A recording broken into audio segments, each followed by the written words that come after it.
जय गुरु जी। गुरु जी के चरणों में कोटि कोटि प्रणाम। आई हुई सभी संगत को प्रणाम और आप सबका बहुत बहुत स्वागत है गुरु जी के सत्संग में। आई संगत जी, आज के सत्संग की शुरुआत करते हैं और आज इनवाइट करेंगे प्रिया आंटी को। प्रिया आंटी आए और सत्संग शेयर करें। जय गुरु जी संगत। जय गुरु जी। गुरु जी आपके आपके चरणों में कोटि कोटि प्रणाम। गुरु जी,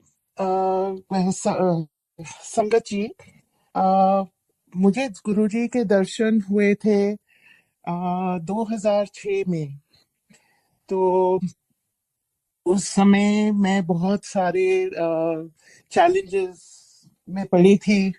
अ, बच्चे, काम, अपना मतलब थोड़ी सी मेरी हेल्थ भी इतनी ठीक नहीं थी। पर इनफैक्ट मैंने तो योगा मेडिटेशन शुरू करी थी उस समय। और मेरा बेटा बाहर जा रहा था पढ़ने के लिए। उसने जाने से पहले ये कहा, वो दलाई लामा जी से जुड़ा हुआ है, और उसने ये कहा कि अ, माँ आपको ना, अब खुद की मेडिटेशन करते हो, आपको कहीं ग्रुप में जाना चाहिए, कोई गुरु ढूंढना चाहिए। अ, अब गुरु तो अपने आप बहुत बहुत से संत मिले थे, बट कहीं से वो वैसी कनेक्शन नहीं हुई जैसे गुरु जी से मिलते ही हुई। अ, तो उनसे जुड़ने का भी बहुत अनोखा एक्सपीरियंस था। हेलो। हाँ जी। उनको उनको उनके दर्शन होने का भी बहुत मतलब यूनिक एक्सपीरियंस था। अ, हमारे एक फैमिली फ्रेंड्स हैं, बट उनका एक दिन फोन आया मेरे पास, एक संडे को फोन आया 2006 में। और उस दिन वो मेरे बेटे को, मैं पढ़ाई करने के लिए वो जा रहा था हार्वर्ड। और ये मेरे ख्याल से जून के महीने में या जून के महीने की बात है, 2006। तो इनका फोन आया था और वो ये बोली कि आपको आप बहुत लकी हो, मेरे गुरुजी ने आपको बुलाया है दर्शन देने के लिए, आप मेरे साथ चलिए। तो मैंने उनको कहा कि जरूर मैं जा मुझे मिलने का बहुत मतलब बहुत अच्छा लगता है संतों से मिलना, बट मैं आज नहीं जा सकती शाम को, क्योंकि बेटे को एयरपोर्ट जाना है छोड़ने के लिए। तो मैं आपके साथ कल चलूंगी। तो उन्होंने ये कहा कि नहीं नहीं, वो तो गुरुजी से पूछना पड़ेगा कि आप कब जा सकते हो। ये संडे का दिन था। और अगले दिन उनका फोन आया मेरे पास, और उन्होंने कहा गुरुजी ने आपको बुलाया है थर्सडे को, आई थिंक 4 बजे, 3 या 4 बजे, ऐसे कुछ 3:30 4 बजे आपको बुलाया है। तो आ, वो मतलब फैमिली फ्रेंड्स हैं, बट मतलब ज्यादा एक्चुअली मेरे फादर और उनके father in law best of friends हैं। तो और उनके हस्बैंड और हम लोग सब बड़े एक साथ हुए हैं। बट नॉर्मली जैसे कोई फैमिली फंक्शंस होते हैं उसमें ज्यादा मिलना होता है। तो मैं मतलब बहुत अच्छे से भी नहीं जानती थी उनको, बट एनीवे उन्होंने मेरे घर का एड्रेस वगैरह लिया और वो मुझे लेने आए, और मैं बिल्कुल तैयार थी जाने के लिए। उन्होंने कहा कि ये क्या, मैं एक बॉक्स मिठाई, एक लिफाफा, ये सब लेके और चल रही थी। उन्होंने कहा नहीं, ना बैग ले जाना है, ना फोन ले जाना है, ना कुछ ये सब नहीं, गुरुजी के हाँ ये सब नहीं लेके जाते हैं। तो मैंने कहा अच्छा। फिर मैंने एक अगरबत्ती उठाई तो वो बोलते हैं नहीं ये सब नहीं वहां चलता। एनीवे हम गए अंपायर स्टेट।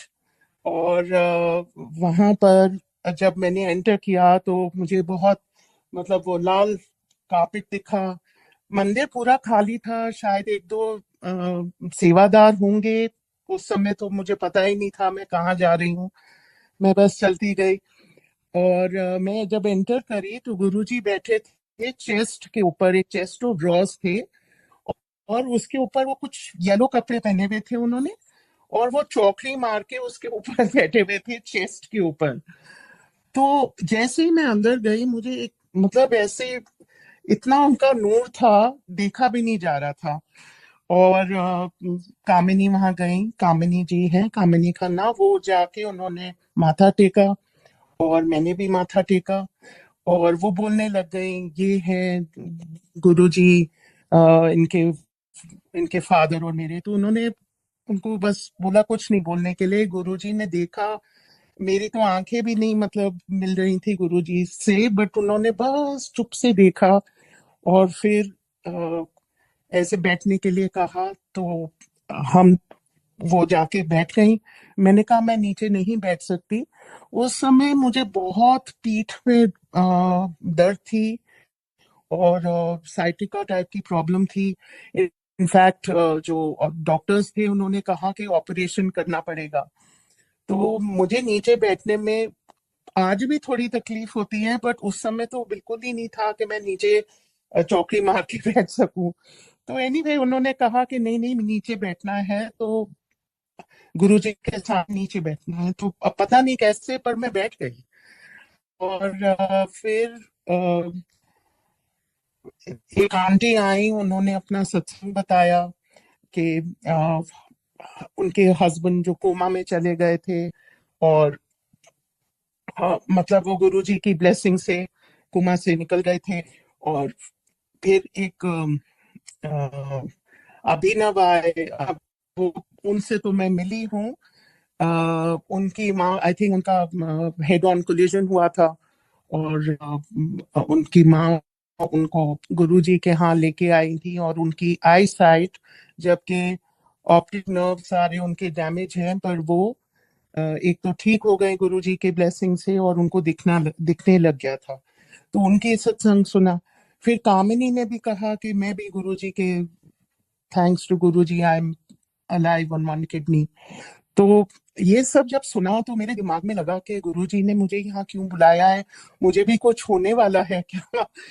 और ये थॉट जैसे ही मन में आया, गुरुजी ने अपनी तरफ बुलाया। वहां और संगत ज्यादा नहीं थी, कोई नहीं था उस समय, बहुत कम लोग थे। तो गुरुजी ने बस ऐसे मतलब देखे जैसे मेरे पूरी आत्मा देख रहे हैं। और उन्होंने बस ये कहा, तू तू सोचती है कि तुझे क्यों बुलाया है, ये तो तुझे बाद में समझ आएगा। और याद रखना, आंधी रहना, इतना कहा गुरुजी ने। और फिर यू नो शाम को संगत आई, वहां पर सत्संग हुआ। मेरे लिए तो बिल्कुल न्यू एक्सपीरियंस था, लंगर का, सब कुछ का। और गुरुजी की ब्लेसिंग इतनी थी। अ, जबकि मुझे कुछ ज्यादा पंजाबी भी नहीं आती थी, बट मैं बस पता नहीं वहाँ, अच्छा, मतलब बहुत अच्छा लगा गुरुजी के, हाँ, वहां रह के, मतलब उनके उनकी प्रेजेंस में रह के बहुत अच्छा लगा।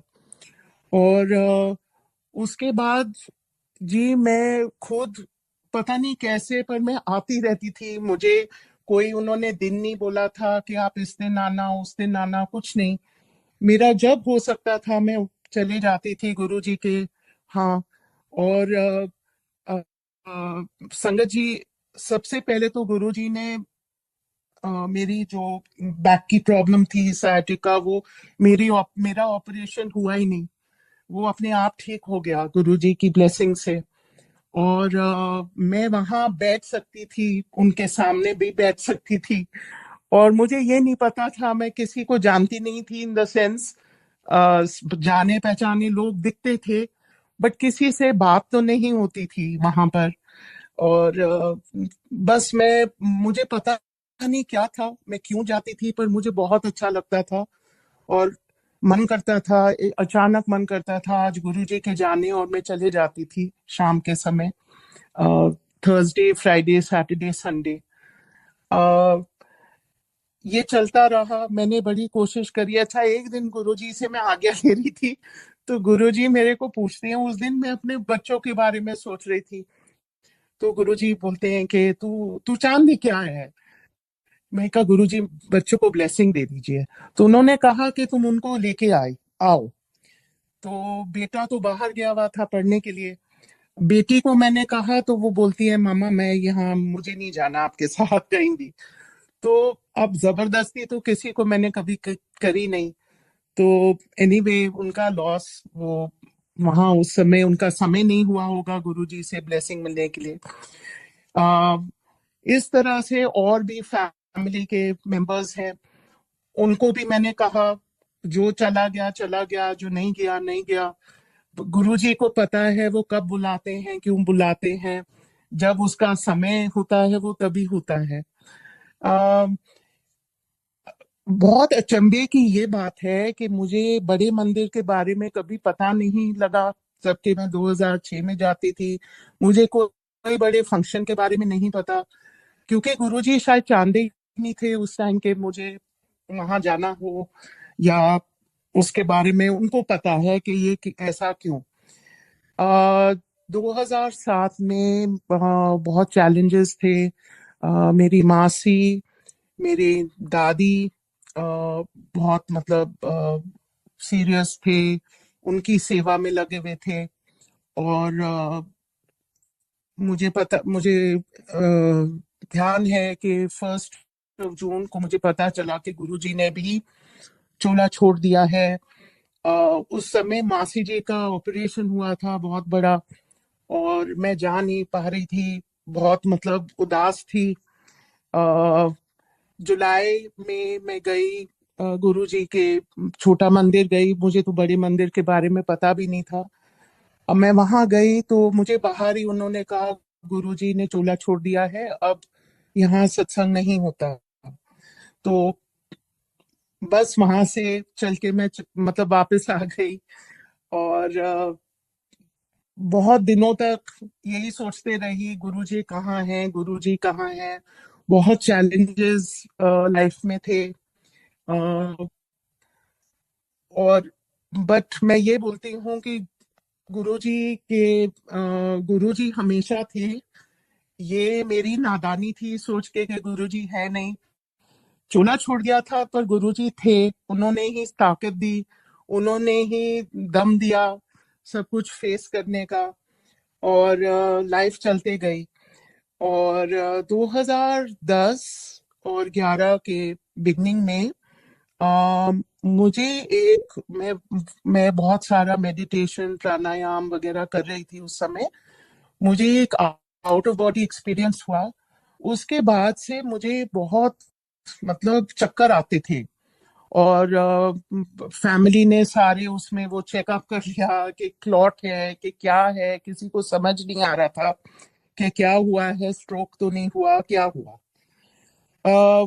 एनीवे ये हाल मेरा चलता गया, दवाइयों पे मैं जी रही थी। uh, पता नहीं कैसे। आई थिंक अप्रैल 2011 में कृष्ण अंकल की आर्ट एग्जीबिशन थी, उसमें कामिनी जी भी मिली मुझे फिर से। और हम लोग खाने के लिए कहीं गए थे उसके बाद, एग्जीबिशन के बाद एक साथ। तो हम एक साइड पे बैठे हुए थे। और कामिनी ने मेरे कहा मुझसे पूछा कि सब कुछ कैसा है। मैंने कहा बड़ी दिक्कत है, मेरी तो तबीयत भी अब ठीक नहीं रहती। तो उन्होंने कहा तुम गुरुजी के लंगर के लिए क्यों नहीं जाते हो, सत्संग के लिए क्यों नहीं जाते हो। मैंने उनको कहा कि मैं तो गई थी 2007 में, जून जुलाई के महीने में मैं गई थी। और वहां पर उन्होंने ये कहा, जुलाई आई थिंक, कि यहाँ तो अब सत्संग नहीं होता, गुरुजी ने चूल्हा छोड़ दिया। तो वो मुझे उन्होंने बताया पर आपको बड़ा मंदिर जाना चाहिए था। तो मुझे बड़ा मंदिर के बारे में कुछ नॉलेज ही नहीं थी। और एनीवे मैंने कहा अच्छा ठीक है, मैं बड़ा मंदिर जाऊंगी। अप्रैल में नहीं गई, मई में नहीं गई। मैंने सोचा मैं 1 जून को जाऊंगी, जब जिस दिन गुरुजी ने चोला छोड़ा है। अब मुझे ध्यान भी नहीं था कि 31 को था, क्योंकि मैंने उसके बारे में मुझे न्यूज़पेपर में मैंने पढ़ा था 1 जून को। तो एनीवे मैं वहां पहुंची। अ, कामिनी से फोन डायरेक्शंस ले और मैं उस समय गाड़ी चलाना बिल्कुल लौट नहीं था, क्योंकि मुझे मैं बहुत भी मेडिकेशन पे भी थी। और मैं वहां जब पहुंची बड़ी मंदिर, आफ्टरनून का समय था, और वहां हमने देखा कि टेम्पो जा रही है और टेंट का सामान जा रहा है। गुरु जी के दरबार पे पहुंची, और वहां मुझे पुनीत अंकल मिले। तो वो मैनेज कर रहे थे, और उन्होंने कहा कि आज तो यहाँ कुछ नहीं है, ये तो कल था। गुरु जी की समाधि वाला दिन 31 तारीख को था। और एनीवे मैंने उनको, और मंदिर बंद है, मैंने उनसे रिक्वेस्ट किया कि प्लीज मुझे हाथ जोड़ने दो। तो उन्होंने कहा, आंटी समाधि के सामने ले गए और उन्होंने कहा, मेरी आंखों से पानी ना गिरने बंद हो। उन्होंने कहा, आंटी आप माथा टेक लीजिए। मैंने कहा, मैं माथा नहीं टेक सकती, मैं झुक भी नहीं सकती, मुझे इतने चक्कर आते हैं, मैं गिर जाऊंगी, बेहोश हो जाऊंगी। उन्होंने कहा कि नहीं नहीं, आप गुरुजी के दर पे आए हो, यहाँ माथा टेक लीजिए। तो मैंने उनको कहा, अगर बाय द वे मुझे, मैं बेहोश हो जाऊं तो मेरे ड्राइवर को बुला लेना, बाहर खड़े हैं। तो मैंने संगत जी माथा टेका, और आप बिलीव नहीं करेंगे, जितने चक्कर, जितनी तबीयत खराब थी, सब ठीक हो गया एक पल में। गुरु जी ने एक पल में मुझे ठीक कर दिया। और उसके बाद मुझे कितने सालों, मतलब 15 साल चक्कर नहीं आए। एक बार फिर से आए थे, मैं फिर बड़ा मंदिर गई, 5 साल पहले गई थी, जब फिर से चक्कर आ रहे थे। और एक बार मैंने माथा टेका और फिर से सब ठीक हो गया। तो गुरुजी, एनीवे मैं इतनी मतलब मुझे इतना मैं आपको ये नहीं बता सकती मैं कितना शुक्राना है गुरुजी का। क्योंकि बहुत, मतलब 6 महीने मैंने क्या सफर किया, कि चक्कर आते थे दवाइयों पे, खुद अच्छा नहीं लगता था, लोगों पे डिपेंडेंट, के गिर ना जाऊं, अच्छा नहीं लग रहा था उस समय। तो गुरुजी ने कैसे ठीक किया। और जब मैं घर आई, सबको बताया, बेटी को बताया, किसी को यकीन ही नहीं हुआ। और वो बोलती है, मुझे लेके जाओ, मैं भी जाऊंगी बड़ा मंदिर। वो आए, हमारे घर के जितने सब लोग आए, मेरे फादर भी आए, मेरे रिलेटिव्स, मैंने सबको बताया मेरा कितना चमत्कार हो गया है गुरुजी के की ब्लेसिंग से। और काफी लोग आए फैमिली के, और फ्रेंड्स आए मेरे। और मेरी बेटी जो है वो तो इनफैक्ट इतना, मतलब एक फर्स्ट इंस्टेंस में गुरुजी से इतनी जुड़ गई, और मुझे आज तक बोलती है, मामा आपने मुझे जबरदस्ती वहां, आप मुझे क्यों नहीं ले गए, मुझे गुरुजी के दर्शन जब चोले में थे क्यों नहीं कराया, आप मुझे जबरदस्ती ले जाते। तो मैंने यही कहा कि मैंने कभी जबरदस्ती किसी को नहीं, फोर्स नहीं किया कुछ करने के लिए। और वाकई में समय नहीं आया होगा, गुरुजी को पता है कि किसको कब बुलाना है। ये तो हम सोचते हैं कि हमें सब पता है, हमें कुछ भी नहीं पता होता, सब गुरुजी को पता है। अ, मेरे फादर जो वर्ल्ड फेमस साइंटिस्ट हैं, हम लोग, मैं एम्स में पली बड़ी हूँ। पापा वहाँ के फर्स्ट प्रोफेसर थे, 1956 में फर्स्ट स्टाफ थे एम्स के। वो ना ये सब में यकीन नहीं करते थे, वो भगवान, मतलब भगवान नहीं, मतलब विश्वास तो करते हैं कोई सुप्रीम पावर है, पर वो किसी किसी रिलीजन में नहीं, मतलब बिलीफ नहीं था उनको। वो जब तक वो आए तो वो भी, उनको भी वो अट्रैक्शन लगी, इतनी अट्रैक्शन लगी कि यहाँ पर कुछ है।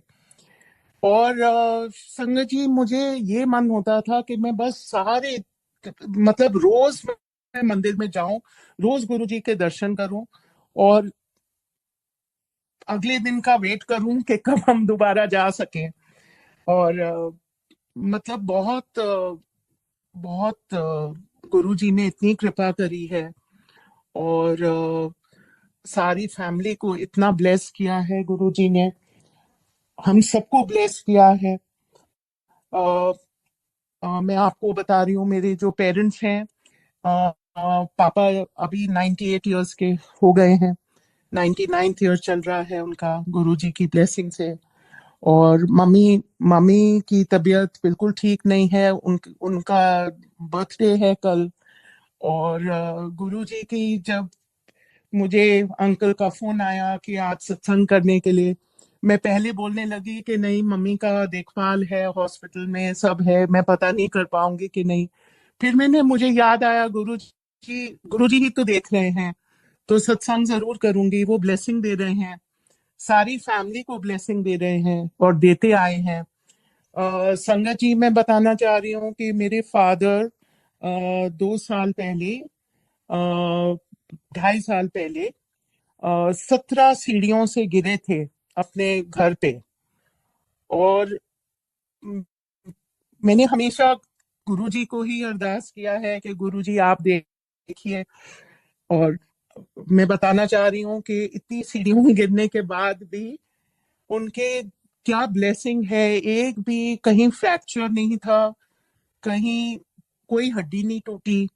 हाँ, उनको चोटें बहुत थी, स्टिचेस बहुत थे, आ, हिलने जुलने में बहुत प्रॉब्लम थी।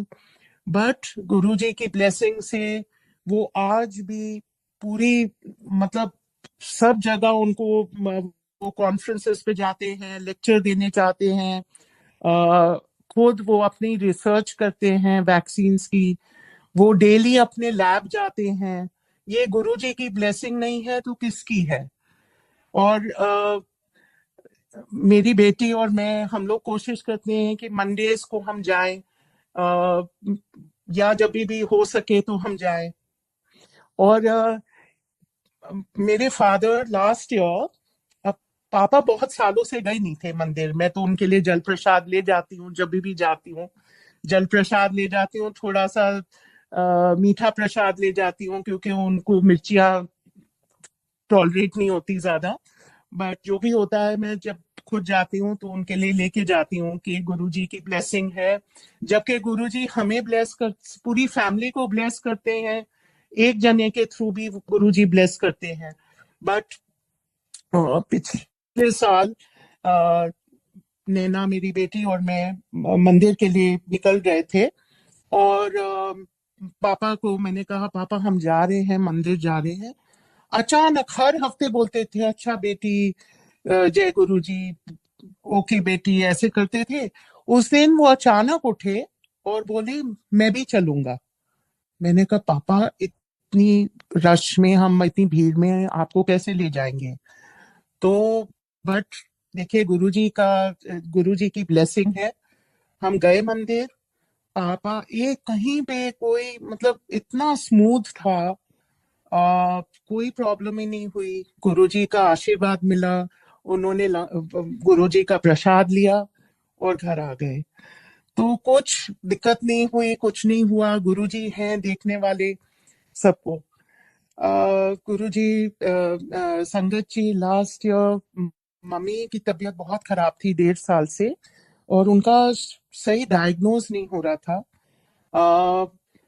जुलाई 2 को उनकी डायग्नोसिस एक हुई, तो बहुत रेयर डिजीज की, और उसके क्योर के चांसेस भी, मतलब इतने नहीं होते। बट में बहुत दर्द में थी। और उनकी फर्स्ट ट्रीटमेंट होनी थी, आई थिंक 5 जुलाई। सो गुरु जी के जन्मदिन के लिए हम लोग एक दिन पहले रात को मंदिर गए। और मैंने गुरुजी को एक ही अरदास करी, ये किया कि गुरुजी, मम्मी को सफर मत कराओ, आप उनको एटलीस्ट पेन फ्री रखो, नहीं तो अपने पास बुला लो। संगत जी, मैं ले गई, वही जल प्रसाद ले गई मम्मी के लिए, उनको पिलाया। और आप बिलीव नहीं करेंगे, उनका ट्रीटमेंट तो चल रहा है, उनकी पेन चली गई। उनकी फर्स्ट ट्रीटमेंट हुई थी नॉट 5th को, मुझे अब याद आ रहा है, उनकी फर्स्ट ट्रीटमेंट हुई थी 12 जुलाई को। और 12 जुलाई को गुरुजी का जल प्रसाद वो उनको रोज के देते थे। और जो फर्स्ट ट्रीटमेंट हुई उनकी 80% पेन, बॉडी में जो इतनी सिवियर पेन थी, कोई पेन किलर भी नहीं काम कर रहा था, वो ठीक हो गई। और अब वो ट्रीटमेंट के लिए जाते हैं हम, उनकी वीकली ट्रीटमेंट है हॉस्पिटल में, वो सब चल रही है। और गुरुजी की ब्लेसिंग से वो घर पे हैं, ठीक है, हिलजुल रहे हैं, अब खुद अपने आप सब कुछ कर पा रहे हैं घर पे, मतलब जितना मूव अराउंड कर रहे हैं, उनको पेन नहीं है। इतनी ब्लेसिंग है जी ये गुरुजी की। और दोनों मेरे पेरेंट्स ठीक हैं, बच्चे ठीक हैं, सब ठीक है। दोनों बच्चे भी अब गुरुजी के भक्त हैं। और गुरुजी की इतनी सारी ब्लेसिंग्स हैं पूरे परिवार पे, और मेरे फ्रेंड्स पे भी। सो मैं बहुत गुरुजी आपको शुक्राना करती हूँ, आपका, कि ये मुझे आपने अपॉर्चुनिटी दी अपना सत्संग शेयर करने की। मैं बस ये बोलना चाहता कि लाइफ में चीजें बहुत आते हैं, बट गुरुजी हमें एक तो ताकत देते हैं, और सब कुछ उनका सामना सामना करने के लिए। और संगत जी, कुछ समय से मैं हर मंडे नहीं जा पा रही हूँ, बट नहीं जा रही हूँ तो भी गुरुजी मेरे अंदर हैं, मेरे साथ हैं, हमारे सबके साथ हैं। और वो ही रास्ता दिखाते हैं। और जो चैलेंजेस वो देते हैं, वो उसको मतलब फेस करने का और ओवरकम करने का भी स्ट्रेंथ देते हैं, करेज देते हैं। और थ्रू एवरीथिंग मैं ये बोलना चाहती हूँ कि मुझे मन में मतलब पूरा, मतलब खुशी रहती है, ज्यादातर खुशी ही रहती है, और कंटेंटमेंट रहता है। तो गुरु जी की ये ब्लेसिंग से ही आता है, क्योंकि ये मैंने देखा है अपने में ट्रांसफॉर्मेशन। गुरु जी से जुड़ी हुई हूँ अब कितने 19 साल हो गए ऑलमोस्ट। एंड कितनी जर्नी रही है, ये मेरी जो जर्नी रही है, बहुत मतलब बहुत सुंदर जर्नी रही है। गुरुजी से मैं गुरुजी की ब्लेसिंग मिलती है, गुरुजी की ब्लेसिंग सबके बीच में मैं बांटना भी चाहती हूँ। और बस मुझे ये पता है, अगर हम एक एक संगत एक दूसरे को मदद करें, एक दूसरे को भी और सबको अपने चारों तरफ सबको हेल्प करें, सबको मदद करें, और कुछ भी करने से पहले ये सोचे हमारे गुरुजी को अच्छा लगेगा। अगर ये करें तो बस हर एक दिन अच्छा होता है, हर एक पल बढ़िया होता है। गुरुजी की ब्लेसिंग साथ में हमेशा है। और गुरुजी को बहुत बहुत धन्यवाद, बहुत शुक्राना, और सबको प्रणाम। थैंक यू संगत जी। जय गुरु जी।